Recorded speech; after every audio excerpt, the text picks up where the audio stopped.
In case journal viewers and readers haven't already guessed, we're delighted to host country music singer Tim Elliott, who will be playing at the Jackson River Sports Complex on Saturday. Welcome once again, Tim. Thanks, Terry. We love coming up to Covington, and we our fans up there, and Alan and the folks over at Jackson River are just such wonderful people. I mean, it's kind of like a bit of a family reunion each year when we get to come back and see everybody, and we really enjoy coming up there.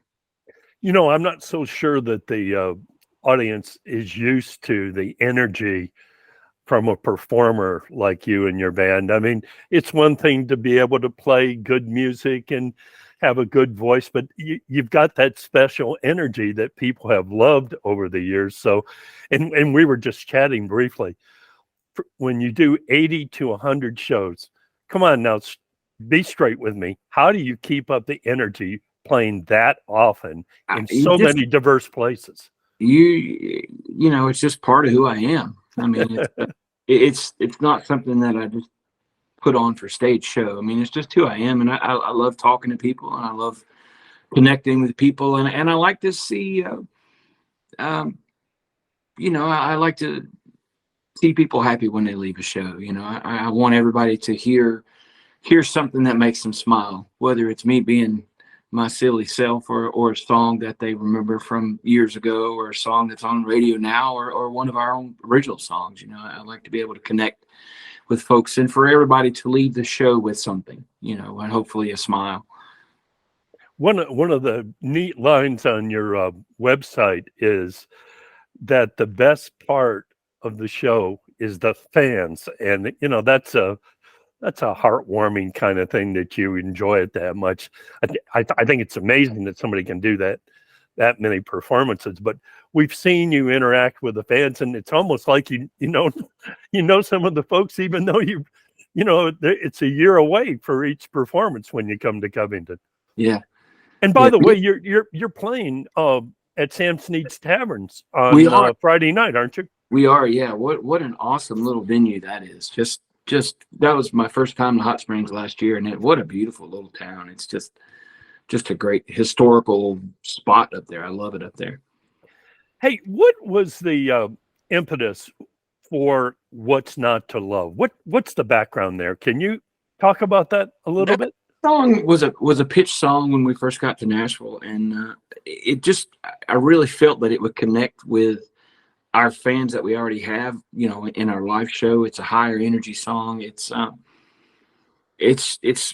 definitely more rock than it is country for me, but it's been a really good single for us. I think we're something over 3 million streams right now on that song, so it's done really well for us. It's a great song.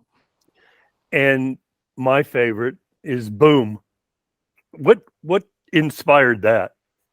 We were at a songwrite in Nashville, and one of the co-writes was from Texas, and he said, you know, I really would like this. I had this idea for this countdown kind of song, and if I remember correctly, he was like started to 3, 2, 1, and one of us in the group said, what if we start at 10 and just do it like a true countdown? And that was the first song that I wrote when I got to Nashville, which was pretty cool, and what turned out to be my first single released. And it's a cool tune. I like it. Trying to do a little background for this brief interview, I saw an article. I'm not sure what the publication was, and they referred to you as the human jukebox. Now that, I guess that means that at one point in your playing days, and perhaps even now, people would call out requests, and I guess you said you had to really stay, you know, fast on your feet to be able to do that. Yeah, my brain is full of lots of worthless knowledge and song lyrics. all that's in there. And it's funny because sometimes somebody will request a song, and I will completely have forgotten that I knew the song, and then we'll start the song, and then suddenly I remember all the words to it. So it's just one of those things of playing live music and really trying to connect with the crowd is being able to off the cuff play some version of a song that they request. Sometimes it's good, sometimes it's not, but either way, it's it's some value, whether it's comedic or whether it's good music. It's funny. The best requests are the ones for like Shania Twain and Gretchen Wilson and doing the female country stars, country covers. It's a lot of fun. I don't know if I asked you this question or not in previous interviews, but were you the typical kid that learned to play strumming the guitar either on your grandfather or your father's knee? I mean, I forgot if you ever did tell me. How did you first pick up the guitar and decide, hey, I'm not going to be a welder, I'm not going to be a architect, I'm going to do this? I'm still deciding that, but I guess still don't know what I want to be when I grow up. But my grandfather and my family comes from the coal fields of West Virginia, up around Mullins and Slab Fork area. So bluegrass and traditional bluegrass and modern bluegrass has always been a huge part of our family and our family get-togethers. So as a kid growing up, every Saturday night it was, the family comes over and we would sit around and play bluegrass gospel. And I think I was about 8 years old or something when my grandfather first put a guitar in my hands and started teaching me a few chords. But that's where it came from, was just family. It was just what we did. I mean, that was our Saturday nights. I mean, we didn't really go out. We didn't go to the movies. We didn't, we just a poor kid in the mountains. And that was our entertainment on weekends. All the family would come over and we would sit around and play bluegrass and just a touch of country. It was mainly bluegrass. And then started singing in churches around town and stuff. And that's where it all started. I was looking at your tour dates. Apparently you were in Myrtle Beach recently. Mm-hmm. You're going to be at Sam Snead's Tavern on Friday, Jackson River Sports Complex on Saturday. Then you're going to be in Winston-Salem. Then you're going to be in Myrtle Beach. Then you're going to be in North Myrtle Beach. Then you're going to 2 stops in Georgia. Yeah. So you are a busy guy. Yeah. And with all that said, are there any new songs on the horizon? Anything new that that all the folks should know about? Our latest single, Old Barns and Farmhouses, is featured on CMT. There's actually a link on our Facebook now that you can click on and watch. That's actually our very first true music video, which I think turned out really well. And the video turned out exceptionally well.